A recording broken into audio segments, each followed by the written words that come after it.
This is a Star Trek Discovery review, season 5, episode 2. 8 to go after this. I love this character. He's got humor, he's funny, and he's a good officer. If it's even a he or she or it or binary or they or whatever. I came to Discovery through an uncertain route. I started watching it on airplane trips between where I was working in Israel, and then I actually made sure that I had enough sleep before the flights so I could watch half the season on the way to Israel and half the season on the way back from Israel. But as my trip spanned over the month of September to October, United Airlines dropped the content, so I had to get the subscription to see the end of Discovery season 1, which I was watching.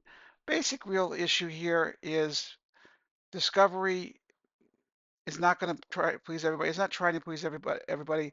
They got their own way. They make connections with characters. Spock having a sister is the biggest uh, example of that. And they continue to go down that road. If you like adrenaline junkie and you love effects, you're going to love this episode. It goes slow but when the adrenaline hits hard, it moves fast, and you cannot take your eyes off the screen. It was very hard to even take time to pause for when it was necessary to take screenshots.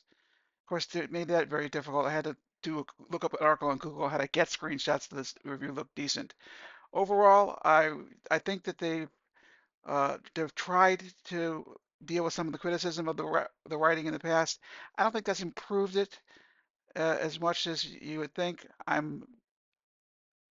like the content because I like Star Trek, and as long as I don't have an expectation of it, I don't expect it to be William Shatner's Star Trek.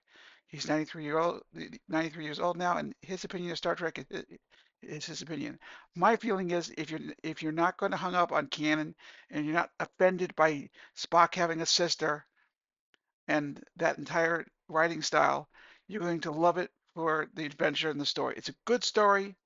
Spoiler alert again, they're tracking down clues of 800-year past Romulan to the progenitors, the season 7 people who were discovered by the Cardassians and Picard's Enterprise and several other as figuring out that all their species came from the progenitors. They see set life throughout the universe, and the idea here is to get a hold of their tech, keep it out of bad hands. Interesting, unnecessary family connection.